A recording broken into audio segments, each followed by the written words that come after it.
Bienvenue à Détective Éternels, où chaque ombre raconte une histoire. Ce soir, un esprit brillant démêle une énigme effrayante dans le garçon qui rentrait seul à la maison. Un chemin solitaire, un garçon disparu. Quel secret persiste dans la nuit? Versez-vous une boisson chaude, tirez les rideaux et laissez le mystère s'installer. Le village de St. Mildred s'était surpassé ce samedi après-midi. Des banderoles étaient accrochées aux portes du cimetière. La fanfare entonnait des airs familiers sous un chapiteau rayé, et la femme du pasteur présidait un concours de gâteaux avec la solennité d'un juge de la Cour suprême. C'était, de toute évidence, le genre d'événement typiquement anglais, où rien de plus sinistre qu'une guêpe s'installant dans la confiture ne pouvait survenir.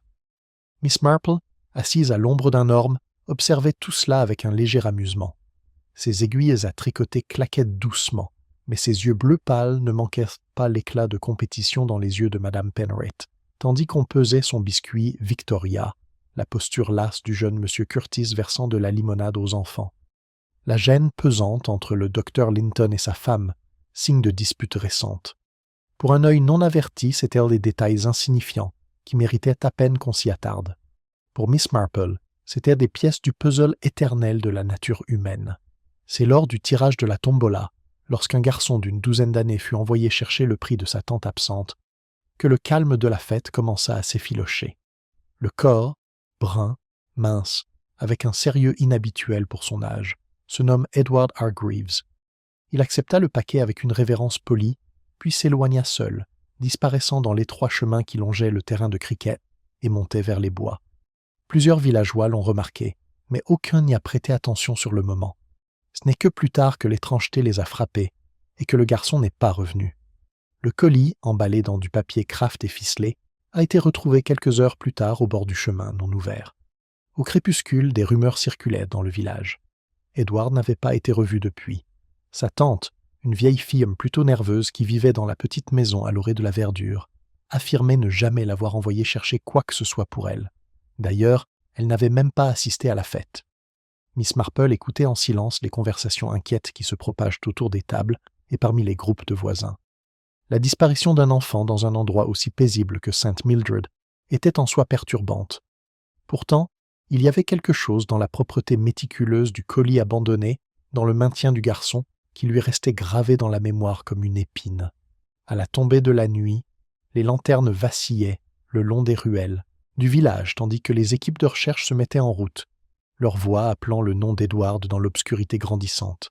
Les chiens aboyaient, les hiboux s'agitaient dans les arbres, et la fête, qui avait commencé si joyeusement, laissait derrière elle un étrange et persistant malaise. Et assise à sa fenêtre, regardant la place où les ombres s'allongeaient, Miss Marple ne pensait pas à des accidents fortuits ou à des errances enfantines, mais à des vérités plus sombres et plus calmes selon lesquelles les êtres humains disparaissaient rarement sans raison, et que dans les plus petits détails résidaient les secrets de ce qui s'était réellement produit. Le lendemain matin, la disparition du jeune Edward Hargreaves était passée du simple malaise murmuré à l'inquiétude manifeste. Les banderoles de la fête flottaient encore sur la place, rappel joyeux de festivités qui semblaient désormais grotesquement déplacées. Des groupes de villageois se rassemblent au coin des rues, la voix basse mais insistante, comme si, à force de répéter leur théorie, ils risquent de tomber sur la vérité. À l'épicerie, Madame Penrith, encore rouge d'indignation que son gâteau soit arrivé deuxième, racontait à qui voulait l'entendre qu'Edward avait sûrement fugué. Ce garçon était toujours un petit être solennel, déclara-t-elle à la file d'attente, d'une voix aiguë pour que tout le monde l'entende. Pas comme les autres de son âge. Il avait sans doute eu une dispute avec sa tante. Les enfants peuvent être très cruels, vous savez. Croyez-moi, il avait déjà dû débarquer chez un ami, boudeur. Ce point de vue a suscité un certain accord, mais aussi des désaccords. Madame Oliver, qui habitait en face de l'école, a secoué la tête fermement.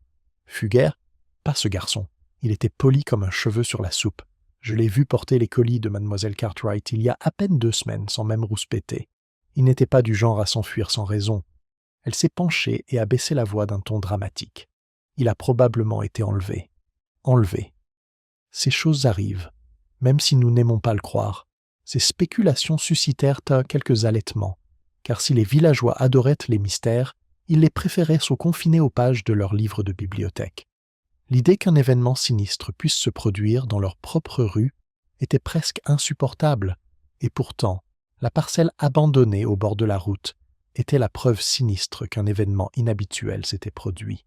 La police, appelée de la ville la plus proche, avait déjà commencé son enquête. L'agent Evans allait de porte en porte avec son carnet, parlant solennellement de grilles et d'horaires de recherche, bien que sa bonhomie habituelle fût atténuée par la tâche. L'inspecteur Graves, un homme aux épaules carrées et aux manières vives, avait pris les commandes. Il informa les Storsty, villageois d'un ton sec, que toutes les pistes seraient explorées. « Rien n'est laissé au hasard, dit-il, même si son expression sévère suggérait qu'il avait déjà une idée très précise des pistes les plus suspectes. Pendant ce temps, Miss Marple vaquait à ses occupations matinales comme à son habitude, sa silhouette soignée se déplaçant discrètement dans le village. Elle se rendit au bureau de poste, où elle écouta poliment Madame Finch raconter comment elle avait vu Edward plus tôt dans la semaine acheter un timbre. « Il était si prudent, dit Madame Finch, léchant les bords avec une grande attention, comme un adulte. Peu de garçons sont aussi attentifs. Cela m'avait frappé sur le moment. Chez le boulanger, Miss Marple entendit M. Curtis, le jeune assistant, marmonne que le garçon était terriblement pâle ce jour-là, à la fête. Son ton suggérait qu'il s'en voulait de ne pas avoir remarqué davantage. Miss Marple hocha simplement la tête et paya son pain au raisin, mais son regard s'attarda pensivement sur le comptoir fariné avant de se détourner. À midi, le green était bondé de chercheurs. Les volontaires se déployaient dans les haies et les chemins environnants, appelant Edward jusqu'à ce que leur voix devienne rauque. Certains jeunes hommes s'enfonçaient avec empressement dans les bois, savourant le spectacle de l'événement, tandis que les villageois plus âgés restaient dans les champs et les prairies, scrutant les fossés et les dépendances. L'air était empli d'un mélange confus de détermination, d'excitation et d'effroi. Le vicaire, debout à la porte de l'église, tenta de le rassurer. « Ne cédons pas à la peur, » insista-t-il, les mains jointes avec ferveur. « Le garçon pourrait bien être retrouvé sain et sauf. Il faut avoir la foi. » Pourtant, tandis qu'il parlait, sa femme murmurait à un paroissien qu'elle avait entendu par sa servante que la tante d'Edward, Mademoiselle Cartwright, était hors d'elle. Elle insiste sur le fait qu'elle ne lui a jamais demandé d'aller chercher son trésor. Alors, qui l'a envoyé? Voilà ce qui me trouble. Cette question, une fois posée, se répandit rapidement. Qui avait demandé à Edward de récupérer le colis? Personne à la fête ne s'en souvenait clairement. La table de tombola était bondée, l'annonceur avait rapidement appelé les noms, et le garçon s'était avancé avec assurance, comme certain de sa mission. Maintenant, la précision de son geste, la révérence, le départ silencieux semblaient d'autant plus inquiétants. À l'auberge du village, le cerf rouge, des hommes se rassemblent autour de leur pinte de midi pour spéculer. Certains disaient que c'était une simple erreur. Edward avait mal entendu le nom et avait cru qu'il s'agissait de celui de sa tante. D'autres évoquent des hypothèses plus sombres, comme si quelqu'un l'avait délibérément attiré sous prétexte du colis. Un homme plus âgé qui avait vécu la guerre secoua gravement la tête. Ce ne sont pas des garçons comme ça qui disparaissent par hasard. Croyez-moi, quelqu'un voulait sa disparition. Miss Marple, discrètement assise dans un coin avec sa théière, écoutait ces remarques sans faire de commentaires. Elle observait les expressions changeantes, l'empressement avec lequel les gens brodaient leurs théories, la légère satisfaction qui brillait dans certains regards lorsqu'ils partageaient des rumeurs. Elle savait par expérience que les ragots, aussi inexacts soient-ils, en révélaient souvent plus qu'ils ne dissimulaient si l'on écoutait attentivement ce qui se disait, et surtout, comment. Dans l'après-midi, l'inspecteur Graves s'adressa solennellement aux villageois dans le hall de l'école. Il les remercia de leur coopération, les assura que des hommes formés poursuivaient les recherches et demanda aux parents de garder leurs enfants à proximité. Son ton était teinté d'une légère réprimande, comme si la disparition d'Edward était imputable au village. Des murmures de mécontentement parcoururent l'assemblée. Lorsqu'on l'interrogea, Madame Penrith se leva aussitôt pour déclarer avoir vu Edward s'éloigner aussi solennel qu'un juge et que tout cela était vraiment étrange. Le docteur Linton demanda si le colis avait été ouvert, et ce ne fut pas le cas. L'inspecteur confirma qu'il contenait un jeu de cuillères en argent offert comme prix, rien de plus. Ce fait ne fait qu'aggraver l'énigme. Pourquoi abandonner une telle chose, à moins que le garçon n'ait été interrompu ou pire? Miss Marple, assise tranquillement au dernier rang, tricotait en écoutant. Ses aiguilles claquaient doucement, mais ses pensées allaient bien plus vite. Pour elle, la clé ne résidait pas dans le paquet lui-même, mais dans le moment simple et banal où Edward s'était avancé pour le réclamer. Un garçon n'agissait pas aussi calmement sans ordre, et si Miss Cartwright ne l'avait pas envoyé, quelqu'un d'autre l'avait fait, et avec détermination. Le soir, le malaise s'était installé sur Sainte Mildred comme un brouillard. Les rideaux étaient tirés plus tôt que d'habitude, et les lampes brillaient derrière les fenêtres de dentelle tandis que les familles se rassemblaient à l'intérieur. Les enfants étaient tenus à l'écart, interdits de vagabonder dans la verdure. Même les chiens semblaient calmes, leurs aboiements moins nombreux, leurs oreilles dressées. Le village, autrefois satisfait de sa routine, vibrait désormais de suspicion. Et Miss Marple, disposant son plateau de thé avec son exactitude habituelle, songea que les villageois tissèrent déjà des histoires à partir de fragments. Certains fantaisistes, d'autres malveillants, tous incomplets. Quelque part dans ce fouillis de ragots et de suppositions se cachait le fil de la vérité. Le défi, comme toujours, était de le trouver avant que l'obscurité ne s'abatte sur eux tous. Les équipes de recherche poursuivent leur recherche jusqu'au dimanche matin, bien que la fatigue ait déjà entamé leur enthousiasme.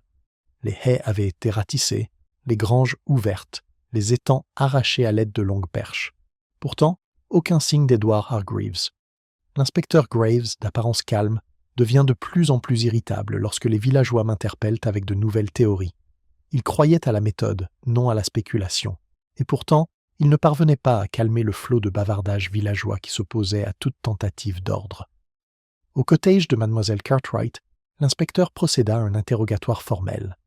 La vieille fille était assise, raide, dans son salon. Petite femme au regard anxieux, un mouchoir de dentelle qu'elle tournait sans cesse entre ses mains. Elle affirmait ignorer la course d'Edward. « Je ne lui ai jamais demandé d'aller chercher un prix, » dit-elle d'une voix tremblante. « Pourquoi l'aurais-je fait? Je n'avais même pas acheté de billets de tombola. Je déteste ce genre de choses. Trop de bruit. » Son regard parcourut la pièce comme si elle espérait qu'un détail de son mobilier bien rangé corroborerait ses propos. L'inspecteur Graves a griffonné dans son carnet. « Pourtant, le garçon vous a nommé comme sa tante lorsqu'il s'est présenté. »« C'est ce qu'on dit. » « Edward n'était pas mon neveu, inspecteur. C'était le filleul de ma défunte sœur. Je suppose qu'il m'appelait tante par habitude, mais il n'y a aucun lien de sang. » Elle parut peinée, comme si cette distinction lui importait profondément. C'était un bon garçon, discret, peut-être trop discret parfois. Grave l'observa un instant. Il était habitué aux exagérations, à l'hystérie et aux mensonges, mais Miss Cartwright ne lui parut ni hystérique ni trompeuse. Nerveuse, certes. Excentrique peut-être, mais pas évasive. Il prit note, la remercia et partit. Pendant ce temps, l'agent Evans parlait au chef de musique, qui se rappelait avoir vu Edward se glisser dans l'allée derrière le chapiteau. Il n'y prêta pas beaucoup d'attention, admit-il. Plein d'enfants allaient et venaient, mais il avait l'air déterminé, pas comme un garçon errant sans but. Ce mot déterminé parvint aux oreilles de Miss Marple plus tard dans la journée, et elle le gardait précieusement en mémoire. Miss Marple elle-même n'avait bien sûr aucun rôle officiel dans l'enquête. C'était simplement une vieille dame du village, son tricot toujours sur les genoux, la conversation douce. Mais elle traversait Sainte Mildred avec sa tranquille obstination habituelle. À la poste, elle demanda gentiment si Edward avait reçu des lettres. Madame Finch pinça les lèvres. Rien à son nom. Mais à bien y penser, il en avait bel et bien posté une. Une enveloppe adressée à Londres. Une main si soignée pour un garçon. C'était 2 jours avant la fête. Chez l'épicier, Miss Marple entendit M. Pritchard remarquer qu'on avait vu Edward traîner près du terrain de cricket après l'école la semaine précédente, comme s'il attendait quelqu'un. « Il ne jouait pas avec les autres, » dit Pritchard. « Il restait simplement là, à regarder la route. Ça me procurait une étrange sensation. » L'expression de Miss Marple restait poliment attentive, mais intérieurement, elle examinait le détail avec attention. L'inspecteur Graves, quant à lui, cherchait une explication pratique. Dans l'après-midi, il avait formulé sa théorie préliminaire. Le garçon avait bel et bien fugué, peut-être à Londres, peut-être chez des parents ailleurs. « Les enfants font ce genre de choses, » dit-il à son sergent. « Ils sont agités, pleins de fantaisie. Il réapparaîtra dans quelques jours quand il n'y aura plus d'argent. » Pourtant, tout en parlant, il savait qu'aucune perte d'argent n'avait été signalée, ni aucun vêtement de la petite armoire d'Edward. L'absence lui semblait trop soudaine, trop complète. Ce soir-là, au Vêpres, les bancs étaient inhabituellement pleins. L'assemblée priait avec ferveur pour le retour sain et sauf d'Edward, même si leur regard se posait fréquemment sur l'espace vide où le garçon aurait pu s'asseoir avec sa tante. Des cantiques retentissaient, mais leurs notes vacillaient sous le poids de l'inquiétude. Le sermon du vicaire sur la foi inébranlable semblait étrangement fragile, sa voix vacillant lorsqu'il parlait de l'innocence menacée. Dehors, la soirée d'octobre s'installe sombre et humide sur le cimetière, et les villageois partent en groupe silencieux, leurs pas crissant sur le gravier. Miss Marple s'attarda après la cérémonie, échangeant quelques mots avec le docteur Linton et sa femme. Le médecin avoua avoir examiné Miss Cartwright plus tôt dans la journée, car elle était à bout de nerfs. « Un choc de ce genre peut être brutal pour quelqu'un de son tempérament, » dit-il gravement. Sa femme ajouta d'un ton plus sec qu'Edward n'avait jamais été un enfant robuste. Trop réservé, trop secret. Un garçon comme lui pouvait se mettre à commettre n'importe quelle bêtise. Ses paroles étaient teintées de blâme, comme si la disparition d'Edward était une faute morale. Tandis que l'assemblée se dispersait, Miss Marple se tenait près de la porte de la liche, son sac à tricot sous le bras. Elle observait les échanges anodins, le murmure hâtif de Madame Penrith à sa voisine, la façon dont M. Curtis évitait de croiser le regard du chef d'orchestre, les regards inquiets que les parents lançaient à leurs enfants. Dans de tels détails, elle trouvait souvent plus de vérité que dans les déclarations formelles. Ce soir-là, l'inspecteur Graves se présenta à l'auberge. Le propriétaire présenta une liste de clients, aucun inconnu, aucun suspect. Un commis voyageur était passé 3 jours plus tôt, mais il était parti avant la fête. 2 instituteurs d'Exeter avaient dîné et poursuivi leur route. Rien de remarquable. Grave ressentit une frustration lancinante. Les enquêtes, selon son expérience, doivent se dérouler à pas lents, interrogatoires, preuves, conclusions. Pourtant, cette fois, les démarches ne menaient nulle part. Miss Marple, assise tranquillement dans son cottage, se versa une tasse de chocolat chaud et réfléchit. Elle savait que les méthodes de l'inspecteur seraient rigoureuses, mais peut-être trop littérales. Il chercherait des indices matériels, des preuves tangibles et des suspects évidents. Pourtant, au cours de ses longues années d'observation de la vie humaine, Miss Marple avait appris que la vérité résidait souvent dans des détails apparemment insignifiants, un ton de voix, une remarque inachevée, un geste que personne d'autre ne remarquait. Elle repensa au paquet resté fermé, à l'acceptation irréprochable d'Edward, à la légère gravité de son attitude qui semblait trop posée pour un enfant. Ces fragments ne s'accordaient en non pas encore, mais elle le sentait. Lundi matin, l'école rouvrit, malgré les murmures des enfants dans les coins et les regards inquiets vers le bureau vide au fond de la classe. Leur institutrice, Mademoiselle Drew, tenta de maintenir l'ordre, mais admit plus tard en privé à Mademoiselle Marple qu'Edward avait été différent la semaine précédente. Plus calme, si possible, presque comme s'il attendait quelque chose. Je pensais que c'était un fantasme enfantin. Maintenant, je me pose la question. La police poursuit son enquête, élargissant les recherches au-delà des limites du village.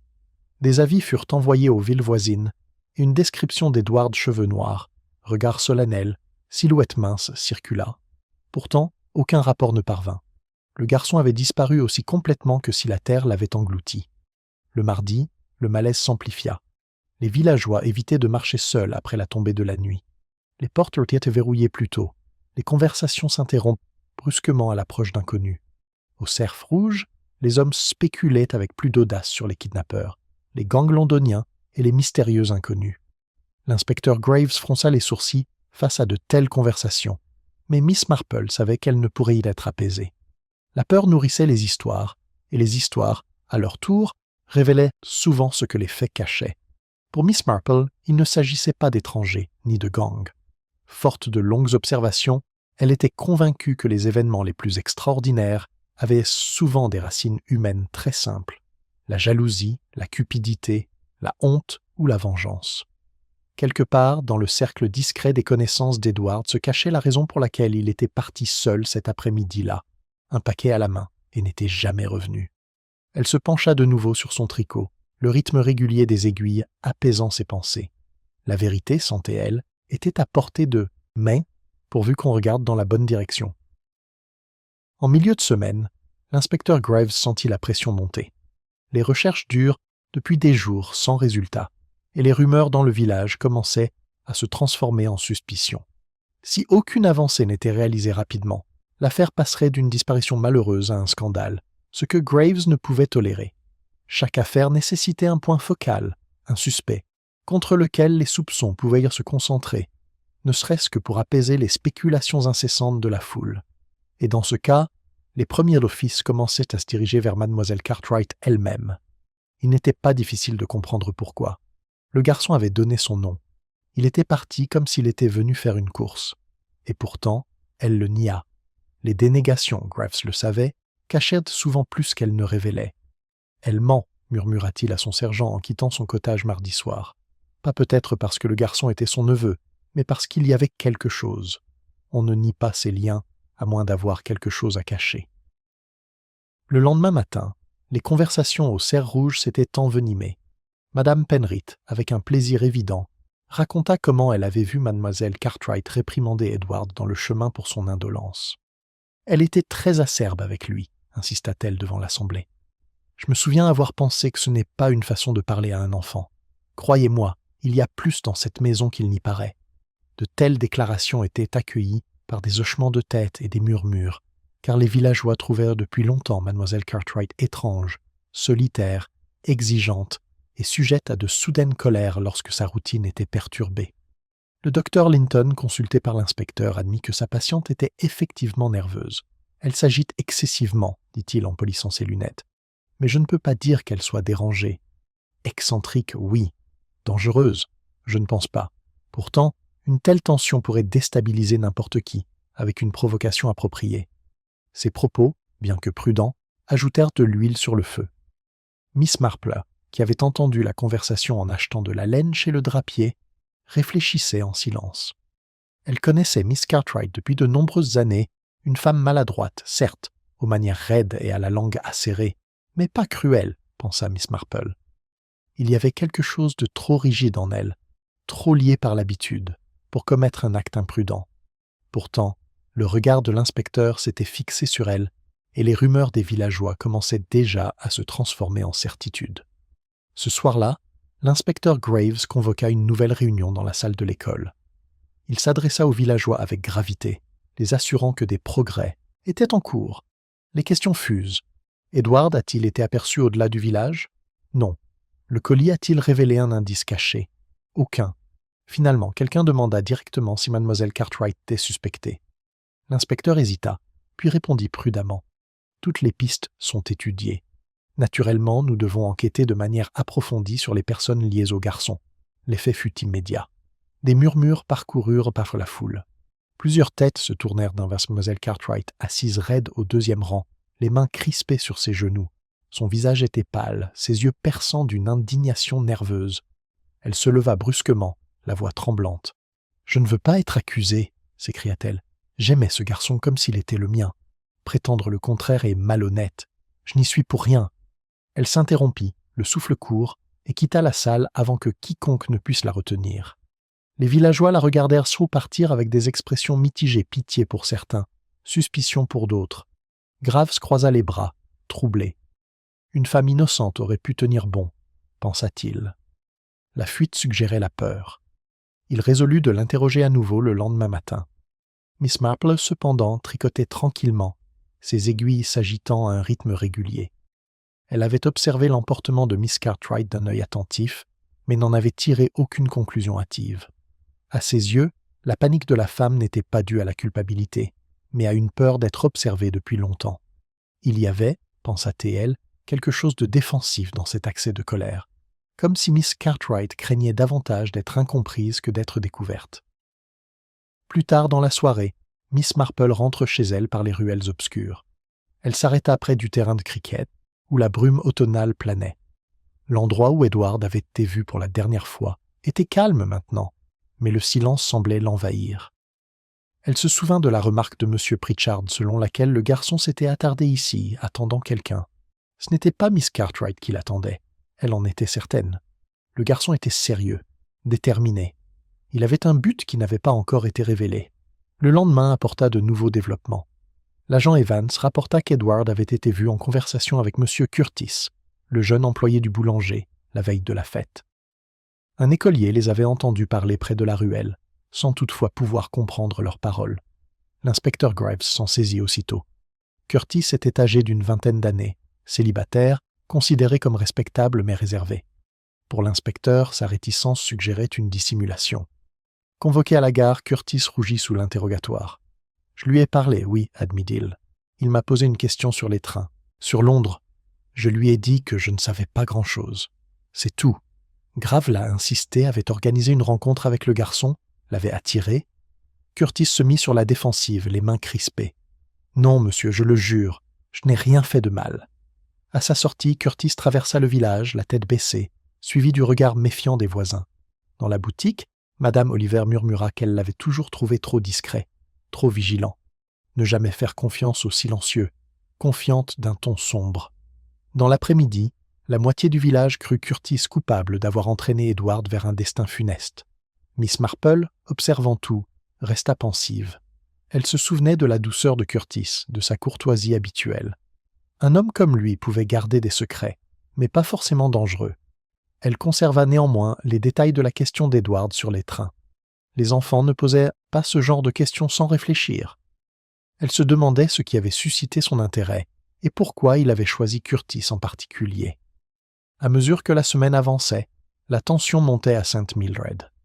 2 suspects occupaient désormais l'imagination des villageois, Mademoiselle Cartwright, la vieille fille aux nerveuses, et M. Curtis, le vendeur discret. L'inspectrice Graves était satisfaite des progrès accomplis.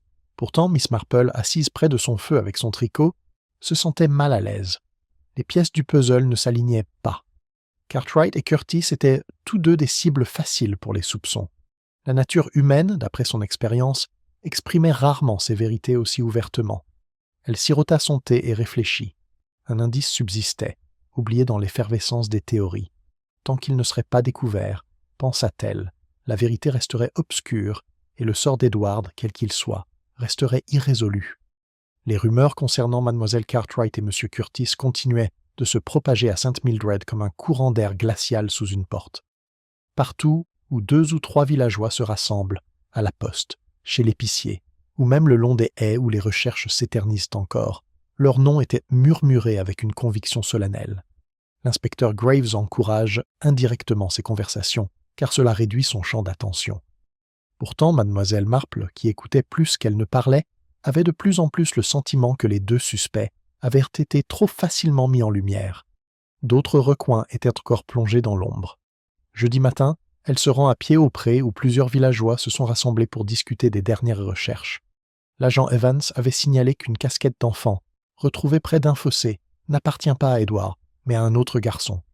La déception était palpable. « C'est sans espoir, soupira Madame Oliver en secouant la tête.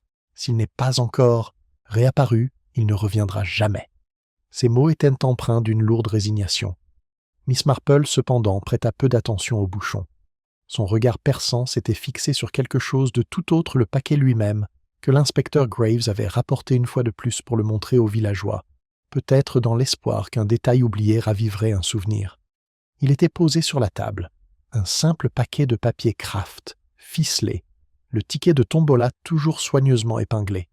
Les cuillères à l'intérieur tinrent faiblement lorsque Graves le déplaça. Ce n'était pas le contenu du paquet qui intéressait Miss Marple, ni la ficelle. C'était le nœud, soigneusement noué, solidement noué, mais avec une curieuse double torsion à l'extrémité. Un habit de marin, pensa-t-elle, ou peut-être celui d'un éclaireur. Pas le nœud maladroit habituel des dames de la tombola du village, qui louaient leur paquet avec hâte et peu d'habileté. Miss Marple classa le détail en silence. Ce n'était ni une preuve, ni même un indice clair, mais c'était étrange, et les particularités, d'après sa longue expérience, n'étaient jamais dénuées de sens. Plus tard dans la journée, elle visita l'école sous prétexte d'apporter des chutes de laine pour les travaux manuels des enfants. L'institutrice, Mademoiselle Drew, l'accueillit avec soulagement. « Il a été difficile de les calmer, » admit-elle. « Tous les enfants sont agités, tous les parents nerveux. Ils ne parlent que d'Edward. » Mademoiselle Marple hocha la tête avec sympathie, les mains jointes sur son sac. Elle demanda très doucement si Edward avait été amical avec les autres enfants.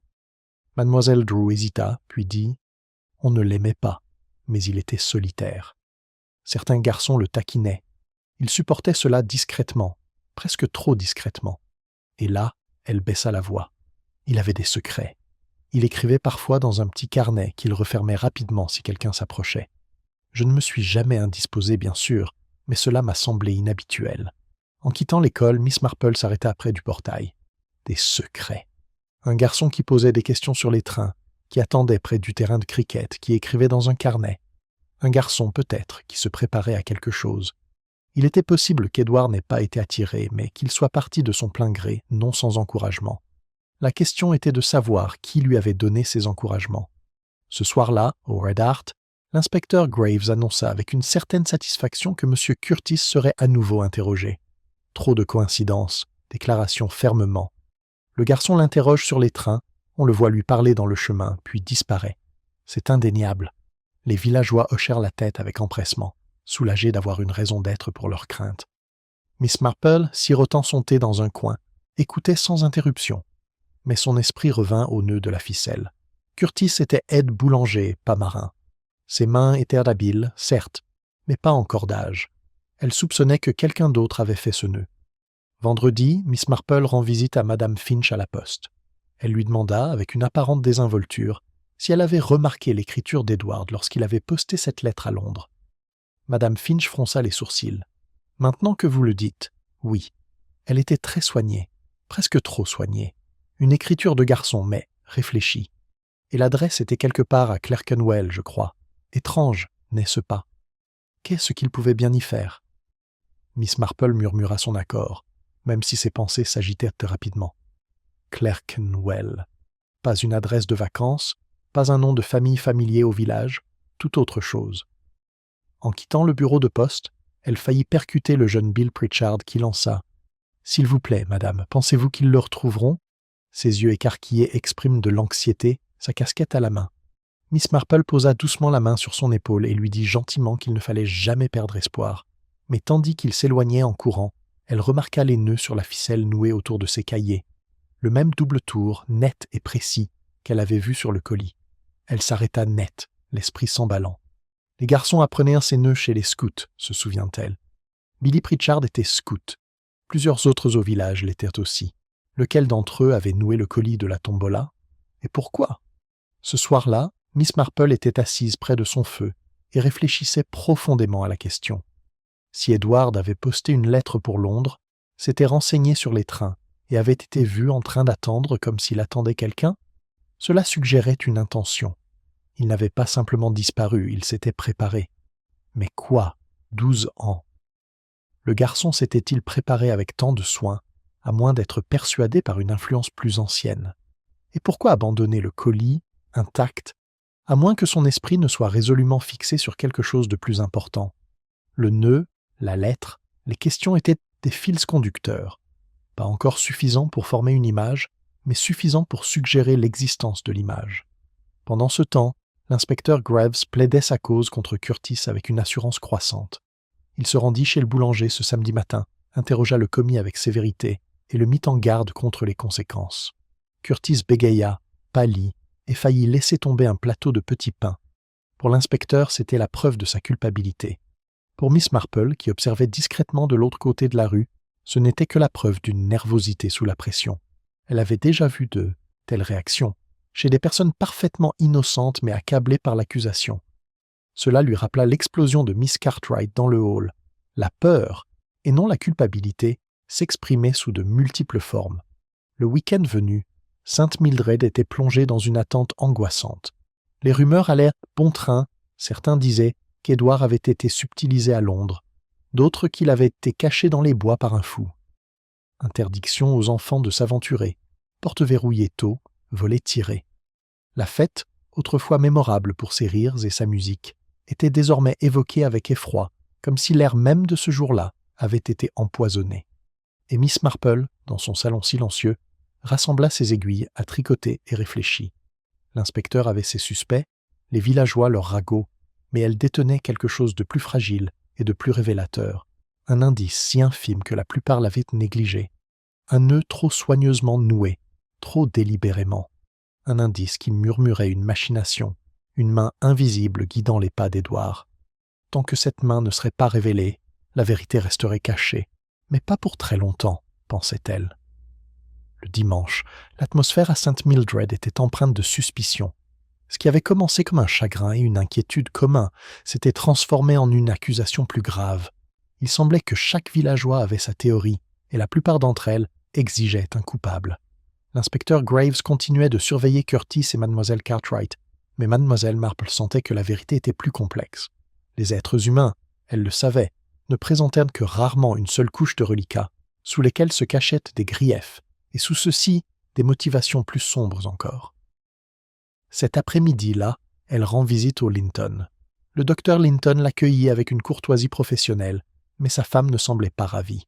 Le médecin admit que les tensions s'exacerbent au village. « Ce n'est pas une situation saine », dit-il gravement en faisant entrer Miss Marple dans son bureau. Curtis a failli être chassé de la boulangerie. Cartwright est au bord de l'évanouissement. Tout le monde murmure, mais aucune preuve n'émerge. J'avoue que cela me perturbe. Mademoiselle Linton, qui entendait depuis l'embrasure de la porte, intervint sèchement. Cela dérangerait toute personne sensée. La disparition de ce garçon a jeté une ombre sur nous tous. Mais à mon avis, docteur, c'est une ombre créée par quelqu'un. Ses yeux se plissèrent. Curtis n'est pas aussi innocent qu'on le croit. Je l'ai vu arpenter les ruelles après la tombée de la nuit. Que peut bien faire un jeune homme à l'extérieur à de telles heures? Elle jeta un rapide coup d'œil à mademoiselle Marple, la défiant presque de contredire. Mademoiselle Marple se contenta de murmurer que les jeunes gens avaient souvent des courses privées et laissa l'affaire de côté. Mais la tension entre mari et femme la frappa. Le docteur prudent, sa femme prompte à condamner. La différence était révélatrice. Plus tard, au bureau de poste, Miss Marple surprit un échange houleux entre Mrs. Penrith et Mrs. Oliver. Mrs. Penrith, triomphante comme si elle portait le coup de grâce, déclara « J'ai vu Edward moi-même dans le jardin de Miss Cartwright 2 nuits avant la fête. Elle lui parlait sèchement, comme pour le réprimander. Ça le prouve, à mon avis. » Mrs. Oliver secoua la tête. « Ça ne prouve rien.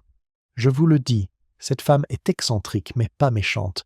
Vous y tenez tellement que vous verriez de la culpabilité chez son chat s'il vous regardait de travers. » Leurs querelles résonnèrent dans la boutique, attirant des regards amusés de ceux qui faisaient la queue, mais le ton était sombre. Les accusations devenaient personnelles. Ce soir-là, l'inspecteur Graves convoqua à nouveau Curtis pour l'interroger. Cette fois, Curtis perdit tout son sang-froid. Pâle et en sueur, il admit qu'Edward avait parlé d'aller à Londres. Il me demanda quel train partait d'ici.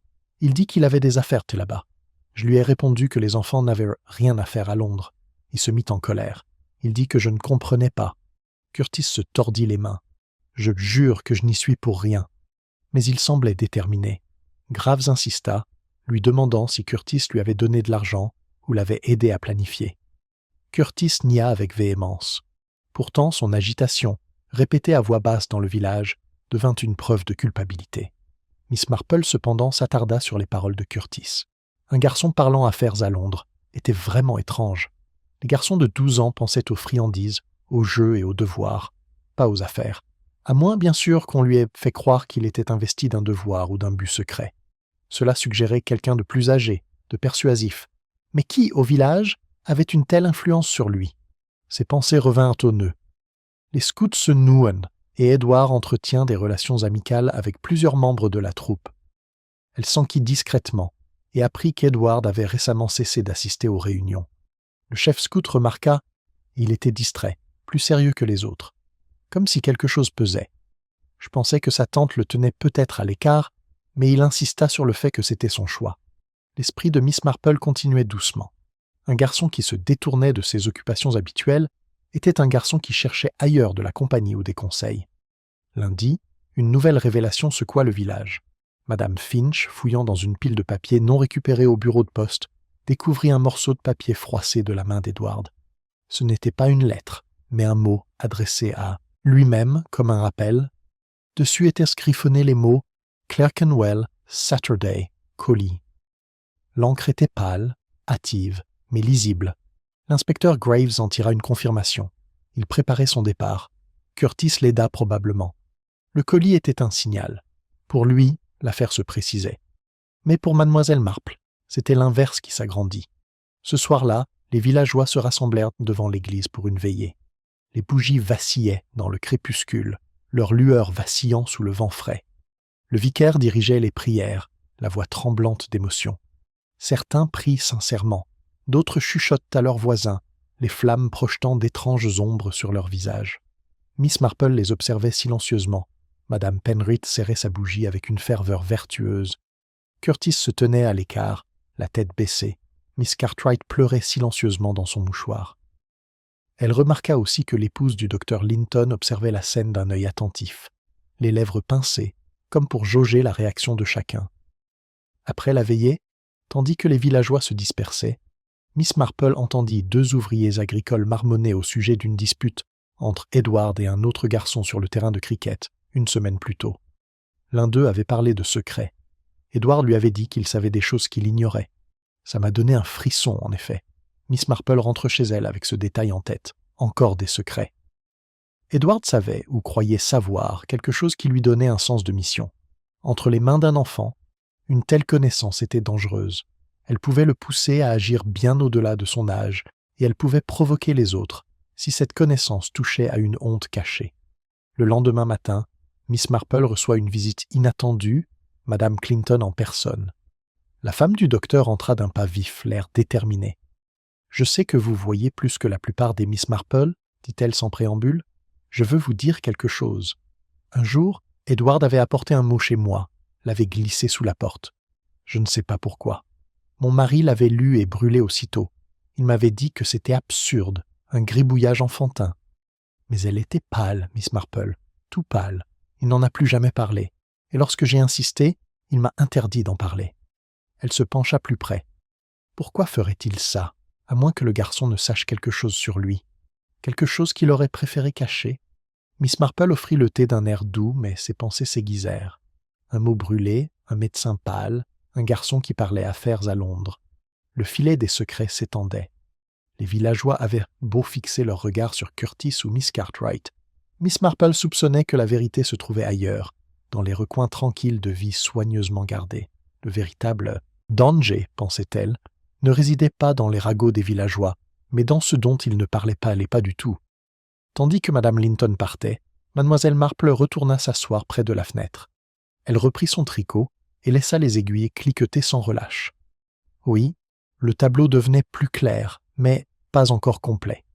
Edward savait quelque chose, et quelqu'un à St. Mildred's avait profondément craint cette nouvelle. Tant que cette peur ne serait pas révélée, le sort du garçon resterait voilé, et le village, avec tous ses secrets, s'obscurcissait encore davantage.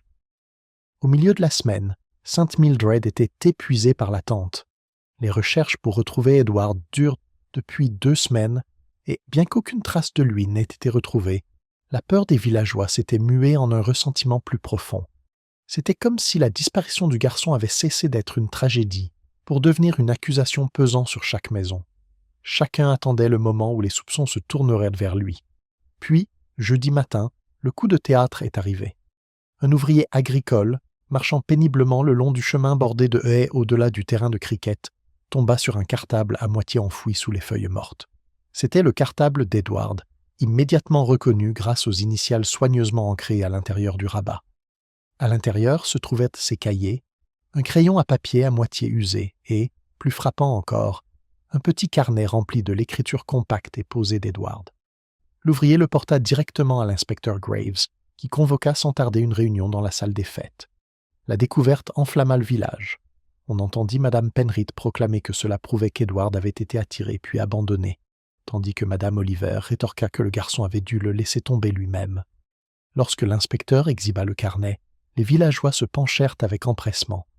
La plupart des inscriptions étaient des notes ordinaires, des calculs, de petits croquis, mais on y trouvait également d'étranges fragments noms, dates et mots énigmatiques.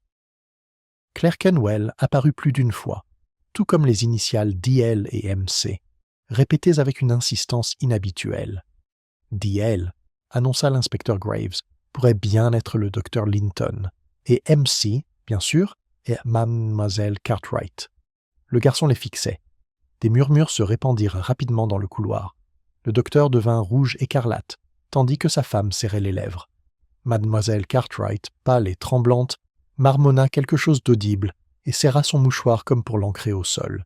De toute évidence, poursuit Graves, Edward notait ses pensées. Les enfants ne comprennent peut-être pas la portée de ce qu'ils écrivent, mais ces initiales montrent où son esprit était occupé. Il nous faut donc enquêter de plus près sur ces 2 personnes. Ces paroles, sèches et sévères, s'abattirent comme des coups de massue. Les villageois s'en emparèrent aussitôt, les répétant comme paroles d'évangile bien après que l'inspecteur eut levé la séance. Miss Marple, cependant, tricotait tranquillement au fond du couloir, l'air pensif. Le carnet d'Edward, bien qu'intrigant, ne lui semblait pas être l'indice définitif que Graves supposait. Les enfants griffonnent souvent des initiales, testent leurs propres secrets ou imitent les codes mystérieux des adultes. Mais ces répétitions, oui, portèrent la marque de quelque chose de plus. Le garçon s'était préoccupé de Linton et Cartwright. La question était pourquoi. Ce soir-là, Miss Marple rend visite au vicaire. Elle le trouva dans son bureau penché sur un sermon, mais il la reçut avec bienveillance. « C'est une terrible épreuve pour nous tous », admit-il d'une voix lasse. « Et maintenant, les soupçons se portent sur 2 de mes paroissiens. Je ne sais plus quoi penser. » Mademoiselle Marple demanda très doucement si Edward s'était déjà confié à lui. Le vicaire secoua la tête. C'était un garçon réservé, certes, mais peu confiant. Je me souviens qu'il s'était attardé une fois après le cours, comme s'il voulait parler, puis il était parti sans un mot. Je me demande maintenant ce qu'il avait bien pu vouloir dire. Son regard, d'habitude si calme, reflétait une sincère tristesse. Miss Marple le remercia, mais ses pensées s'attardèrent donc sur un garçon sur le point de se confesser, puis de reculer. La peur, peut-être, ou la loyauté. Vendredi matin, un nouveau tumulte parcourt le village. Un colporteur, de passage avec des pots et des bibelots, rapporta avoir aperçu à la gare, 3 jours plus tôt, un garçon correspondant à la description d'Edward. Un garçon mince, aux cheveux noirs, serrant une sacoche, dit-il avec assurance. Il semblait nerveux. Il monta dans le train avec un homme plus âgé qui ne pouvait pas voir son visage, car il le détournait. L'affirmation se répandit comme une traînée de poudre. Certains affirmèrent que cela prouvait que Curtis avait escorté Edward jusqu'à Londres. D'autres murmurèrent que le docteur Linton, souvent présent en ville pour des réunions médicales, avait été le mystérieux compagnon. Les spéculations allaient bon train, chaque version étant plus élaborée que la précédente. L'inspecteur Graves s'est jeté sur l'histoire avec satisfaction. Cela confirme mes soupçons. Le garçon avait été aidé. Il n'a pas disparu. Il a ordonné une enquête au poste, mais à ce moment-là, les jours avaient passé. Aucun employé ne se souvenait clairement, aucun portier ne pouvait en être sûr. La piste, si piste il y en avait une, s'était évaporée. Miss Marple, cependant, considérait le récit du colporteur avec prudence. Les colporteurs brodèrent souvent leurs histoires, avides d'attention. Pourtant, le détail du sac était frappant jusqu'à ce que, bien sûr, on le retrouve abandonné. Le colporteur avait-il pu entendre des ragots et les intégrer à son récit, ou bien Edward était-il monté à bord d'un train avec quelqu'un qui souhaitait rester invisible? Quoi qu'il en soit, l'abandon du sac suggérait une tentative délibérée de semer la confusion. Le samedi soir, une autre révélation secoua le village. Un ouvrier réparant une clôture brisée près des bois découvrit un fragment de papier carbonisé dans un fossé. Il portait l'inscription à moitié brûlée, de la main soignée d'Edward, « Ne rien dire à personne promise samedi ». L'inspecteur la saisit comme preuve supplémentaire d'une conspiration. Un arrangement clandestin, déclaratif. Le garçon avait été entraîné dans une machination, et ses initiales dans son carnet Linton et Cartwright en sont le cœur. Sa conviction était ferme, mais Miss Marple ne se laissa pas convaincre. Une promesse de ne rien dire pouvait signifier n'importe quoi, un jeu enfantin, une mission secrète, ou quelque chose de plus sombre. Son imprécision même la perturbait davantage que si elle avait été explicite. Le dimanche, le village était sous tension. Miss Cartwright quittait à peine sa chaumière, les rideaux tirés, le visage pâle et hanté. Curtis subissait des murmures partout où il allait. Le docteur Linton devenait brusque, voire maussade, et sa femme, bien que d'apparence calme, semblait observer tout le monde d'un regard perçant, presque calculateur. L'air était lourd de méfiance. De vieilles amitiés se tendent, d'anciens affronts surgissent. Une dette non réglée par-ci, une dispute par-là, tout cela était interprété à la lumière crue de la disparition d'Edward. Miss Marple, assise dans son jardin avec son tricot, réfléchissait à la question. L'inspecteur avait ses suspects, les villageois bavardaient. Pourtant, elle ne voyait que des fragments, un nœud trop soigneusement noué, un garçon au secret caché, une sacoche abandonnée, le récit d'un colporteur sur les trains, des initiales répétées dans un carnet. Tout cela ne formait pas encore un tout. Mais elle savait, avec la certitude tranquille d'une longue expérience, que la nature humaine laissait des traces aussi sûrement que des empreintes de pas dans la terre meuble. Quelque part dans ce fouillis se trouvait la vérité, attendant que l'œil droit l'aperçoive. Et tandis que les cloches de l'église sonnaient ce soir-là, résonnant sur les toits, Miss Marple leva les yeux de son tricot et pensa, avec une lueur de gravité, que le temps de la surveillance était peut-être bientôt révolu. Si le sort d'Edward était connu, il faudrait que quelqu'un à St. Mildred se trahisse, non pas par des mots, peut-être, mais par un geste, un silence ou un simple regard inattentif. La semaine qui suivit la découverte de la sacoche d'Edward fut rythmée par des voix chuchotées et des regards perçants. L'inspecteur poursuivit son enquête, mais les villageois s'étaient lassés des déclarations officielles. Ils s'observent les uns les autres, chaque regard étant une question, chaque silence une accusation. C'est dans cette atmosphère que Miss Marple commença à agir avec plus de détermination. Elle ne semblait pas enquêter. Elle posait plutôt de simples questions, racontait de petites anecdotes, puis notait discrètement les réactions des gens. C'était, à ses yeux, le moyen le plus sûr de découvrir la vérité.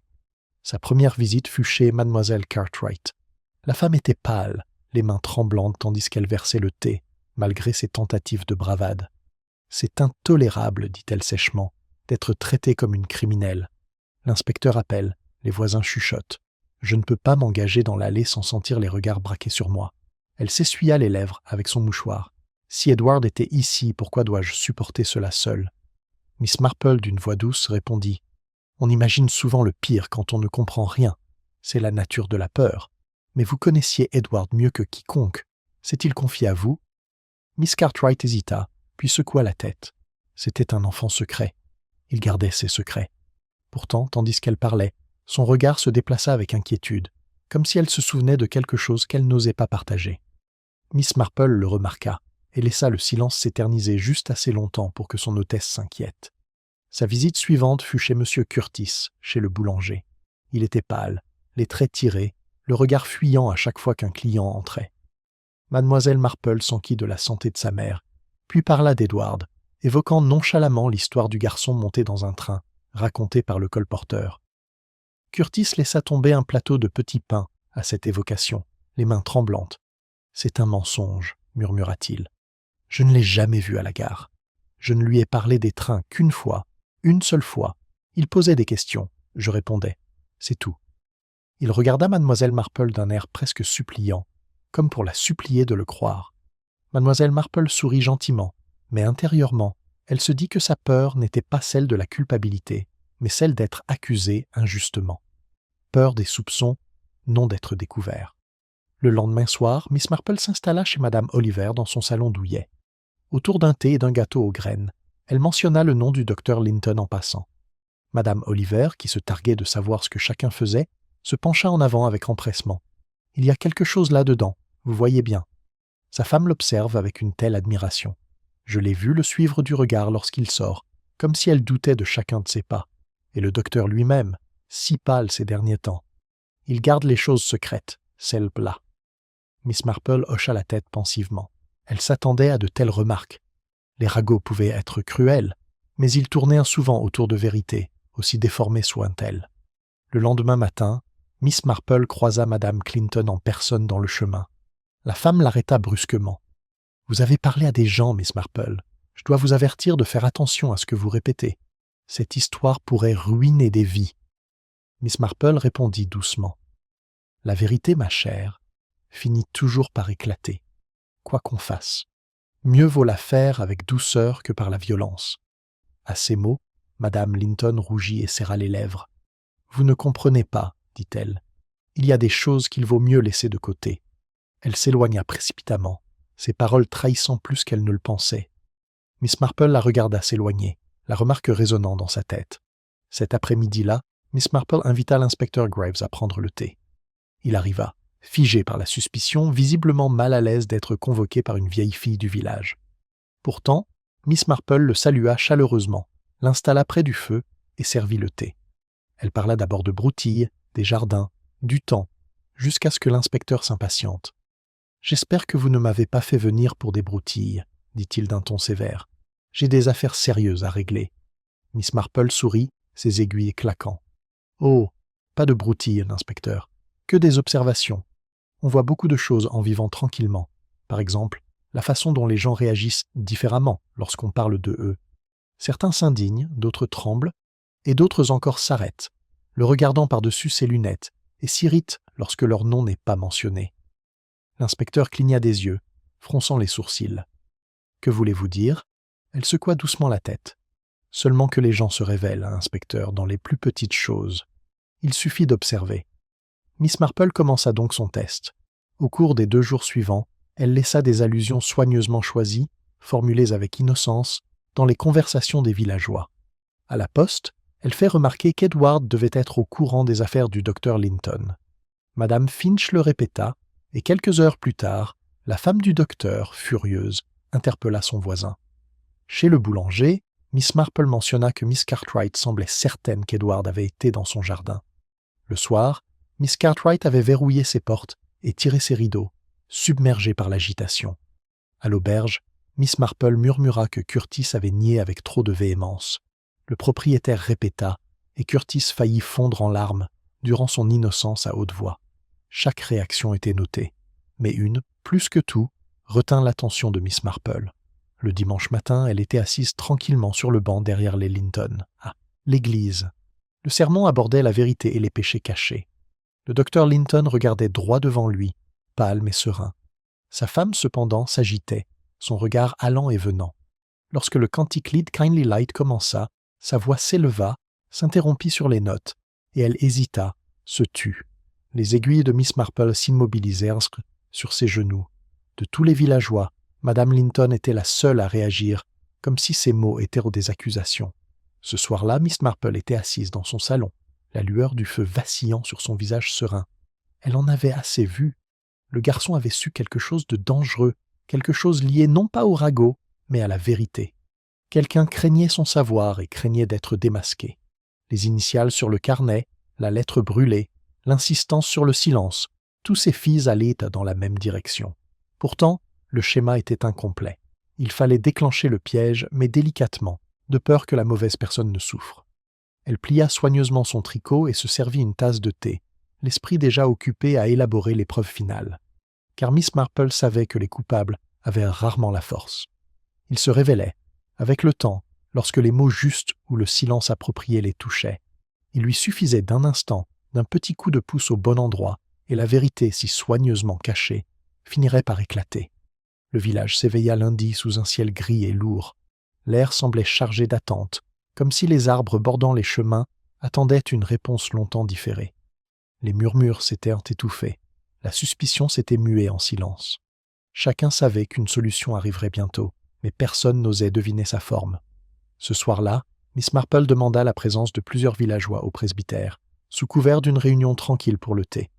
C'était une étrange assemblée, mademoiselle Cartwright. Curtis, pâle et tremblant, le docteur Linton, le visage crispé d'anxiété, sa femme à ses côtés, l'inspecteur Graves, alerte et vigilant, curieux mais sceptique. Le vicaire, aimable et grave, présidait, versait le thé dans des tasses délicates qui tintaient doucement dans le silence. Miss Marple était assise à sa place habituelle, son tricot posé sur ses genoux, l'air doux. Elle parla d'abord doucement, comme si rien de grave n'était en jeu. « C'est une période très éprouvante pour nous tous, commença-t-elle. On oublie parfois combien l'incertitude peut être pénible. On se soupçonne les uns les autres, car la nature humaine a horreur du vide. Il faut le combler, même si c'est faux. Mais la vérité, voyez-vous, est toujours plus simple qu'on ne le pense. » L'inspecteur Graves s'agita avec impatience. « Si vous avez quelque chose à dire, madame, je préférerais que vous le disiez clairement. » Miss Marple inclina la tête. Manifestement, alors, Edward n'avait pas disparu par accident. Il n'avait pas non plus été emporté par un inconnu de passage. Il avait été entraîné dans un complot par quelqu'un en qui il avait confiance, persuadé qu'il nourrissait un dessein secret. Et lorsque ce dessein menaçait de révéler une honte, il était réduit au silence. Elle laissa les mots reposer, sa voix douce, plus terrible de certitude que n'importe quel cri. Un murmure parcourt la pièce. Mademoiselle Cartwright poussa un cri aigu. Curtis baissa la tête. Le docteur Linton reste figé, les mains agrippées à la chaise. Madame Linton entr'ouvre les lèvres, mais aucun son ne sort. Miss Marple continue d'un ton posé.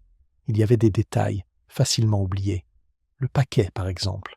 Il était noué avec un nœud qu'aucune tombole à presse n'aurait fait à double tour, net et précis.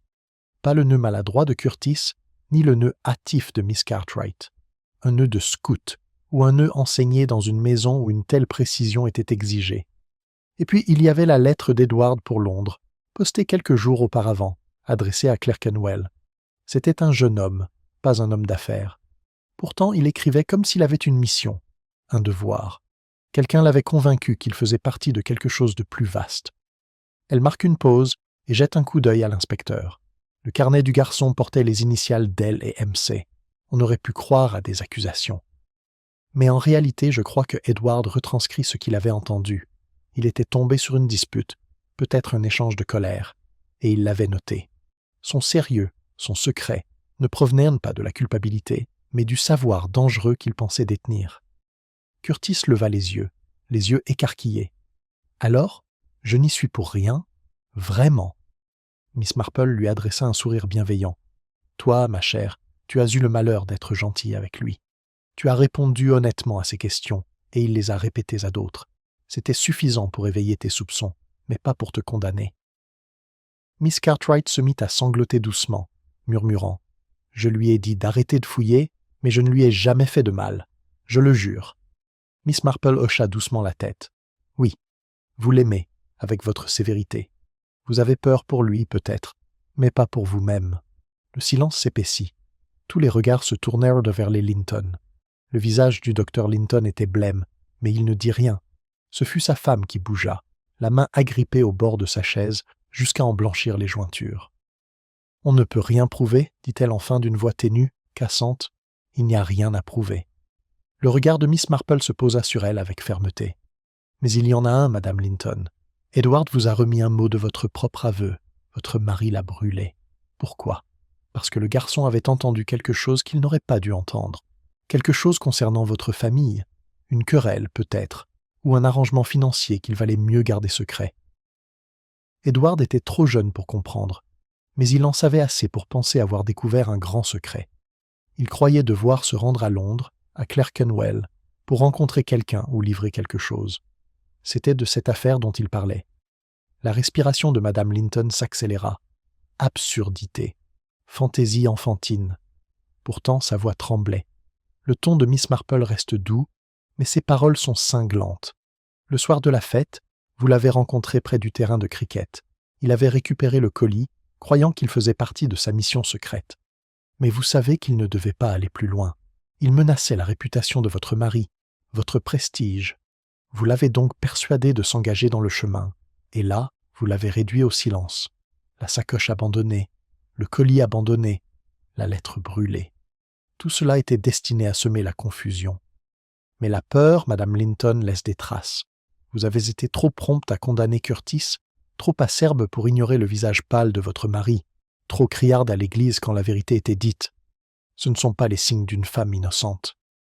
La pièce était silencieuse. Madame Linton fixait Miss Marple, le visage figé, les yeux écarquillés. Puis, soudain, son sang-froid se brisa. « Il nous aurait ruinés !» s'écria-t-elle. Ce garçon, avec ses gribouillis et son regard inquisiteur, il savait des choses qu'il n'aurait jamais dû savoir. Il aurait fait honte. Sa voix s'éleva, aiguë et désespérée, avant de fondre en sanglots. Le docteur Linton enfouit son visage dans ses mains. L'inspecteur Graves, sombre et secoué, se leva. Miss Marple croisa les mains sur ses genoux. « Voyez-vous, inspecteur, la vérité ne réside pas dans les déductions astucieuses, ni dans ce que les gens disent lorsqu'on les interroge. Elle réside dans leur comportement lorsqu'ils croient que personne ne les regarde. Un nœud de garçon, un hymne nerveux, une lettre brûlée de petites choses, mais qui disent toute l'histoire. » Elle regarda la femme en sanglots, l'air triste. Le garçon rentre seul chez lui ce jour-là, mais il ne marche pas bien loin. Et il entra dans le seul endroit auquel il croyait pouvoir faire confiance. La pièce était silencieuse, à l'exception des sanglots de Madame Linton. Dehors, la cloche de l'église sonnait l'heure, solennelle et pesante, comme si le village lui-même reconnaissait le poids de ce qui venait d'être révélé. Le lendemain de la crise de colère de Madame Linton au presbytère, le matin était froid et silencieux. Le village était apaisé, comme épuisé par la révélation. La nouvelle de sa confession, à moitié entendue et à moitié répétée, se répandit rapidement. À midi, chaque chaumière, chaque boutique et chaque ruelle de St. Mildred semblait vibrer de murmures. « C'était la femme du docteur », déclara Madame Penrith avec une délectation peu en harmonie avec la solennité de l'occasion. « Je m'en doutais toujours. » D'autres hochèrent à la tête, incrédules. « Mais elle était si bien, » murmura Madame Oliver, « si précise. Qui l'aurait cru capable ?» L'inspecteur Graves, grave et muet, fait emmener discrètement Madame Linton sous surveillance officielle. Le docteur Linton l'accompagna, pâle et réservé, saluant à peine ceux qui lui présentent ses condoléances. Il paraissait plus âgé, comme si une décennie lui avait été imposée du jour au lendemain.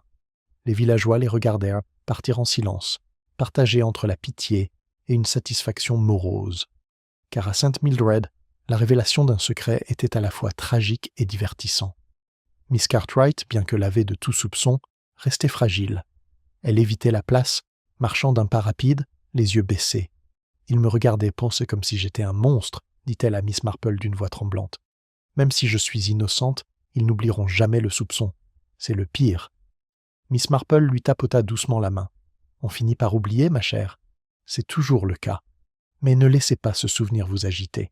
La vie est bien trop courte pour le ressentiment. » Miss Cartwright pleurait doucement, mais une lueur de soulagement brillait dans ses yeux fatigués. Curtis, lui aussi, marchait d'un pas plus léger, même si l'ombre de l'accusation persistait. Il retourna à son travail chez le boulanger, et les clients revinrent peu à peu. Pourtant, il se comportait avec une prudence née d'une épreuve récente. « Je n'oublierai jamais avec quelle promptitude il m'accuse, » dit-il à Miss Marple lorsqu'elle passe prendre son pain du matin. « Tout ça pour avoir répondu à la question d'un garçon. » Miss Marple sourit gentiment. On perçoit vite la culpabilité quand on a peur. Mais le personnage finit par se révéler, monsieur Curtis. Avec le temps, on vous verra tel que vous êtes. À l'église, le vicaire prononça un sermon sur la vérité et la miséricorde, d'une voix assurée, malgré la tristesse qui trahissait son regard. Nous devons nous rappeler, dit-il, que le fardeau du péché n'est pas toujours porté par le pécheur seul, mais par tous ceux qui l'aiment. Ne jugeons pas trop sévèrement. Pourtant, l'assemblée, bien que acquiesçant, ne pouvait contenir sa curiosité. Les regards s'attardèrent sur les bancs vides, sur l'expression des voisins, sur chaque détail de comportement. La suspicion, une fois éveillée, mit du temps à s'estomper. Pendant des jours, les enfants étaient gardés près d'eux, les parents inquiets à l'idée de les laisser vagabonder. Mais peu à peu, la routine reprend ses droits. L'orchestre répéta de nouveau. La queue à l'épicerie s'allongea et la cloche de l'école sonna chaque matin. La vie, inexorablement, poursuivait son cours. Pourtant, sous tout cela, un malaise planait comme si la terre elle-même avait bougé à St. Mildred. Un garçon avait disparu, une femme déshonorée, et le village ne put jamais vraiment se permettre de rester indemne. Miss Marple, quant à elle, retournait à son tricot, à son jardin, à ses conversations tranquilles avec ses voisins. Elle ne prononçait aucun discours triomphal, ne s'attardait pas sur son rôle. Pressée de questions, elle se contentait de secouer la tête et de murmurer qu'elle n'avait rien fait d'autre que de remarquer des détails que d'autres ignoraient. Pourtant, au fond d'elle-même, elle portait le poids de ce qui avait été découvert. Edward, solennel et secret, était pris dans un réseau de peurs d'adultes qu'il ne parvenait pas à comprendre pleinement. La curiosité d'un enfant, un mot glissé sous une porte, un mot insouciant entendu par hasard de si petites choses, pourtant avaient déclenché une tragédie. Un soir, assise près du feu, Miss Marple s'accorda un instant de réflexion. Elle pensa à Edward, marchant avec une dignité tranquille pour aller chercher ce colis, persuadée d'être impliquée dans un grand secret. Elle pensa à Madame Linton, mue par la peur d'être démasquée, aveuglée par l'énormité de ses actes jusqu'à ce qu'il soit trop tard. Et elle pensa aux villageois, si prompts à chuchoter, si prompts à condamner, mais aussi capables de compassion une fois la vérité connue. La nature humaine, se murmurait-elle, est à peu près la même dans un village que dans une grande ville, sauf qu'ici, on l'aperçoit plus clairement, car il n'y a nulle part où se cacher. L'automne s'approfondit, les feuilles tombèrent sur les chemins, masquant les traces de nombreux pas précipités. La guirlande de la fête fut retirée, rangée dans un coffre paroissial, mais personne ne parla des célébrations de l'année suivante. Au cerf rouge, la conversation recommença à parler des récoltes, du temps et des prix, même si, de temps à autre, une voix s'abaisse et rappelait le garçon qui rentrait seul chez lui. Le temps adoucissait les angles, mais le souvenir demeurait, silencieux et irrésolu, ancré au cœur de la vie du village. Et Miss Marple, assise, son tricot sur les genoux, se contentait de laisser les choses ainsi. Justice avait été rendue, même si la vérité autrefois cachée avait été imparfaitement révélée au grand jour. Il n'y aurait pas de fin heureuse, pas de retour à l'innocence. Pourtant, il y avait de la compréhension, et en elle résidait une sorte de paix. Car dans chaque tragédie, elle le savait, le cœur était toujours le même les petites fragilités ordinaires des êtres humains, leurs peurs et leurs vanités, leurs amours et leurs ressentiments. C'est ce qui avait conduit Edward à son destin. C'est ce qui condamnait Madame Linton.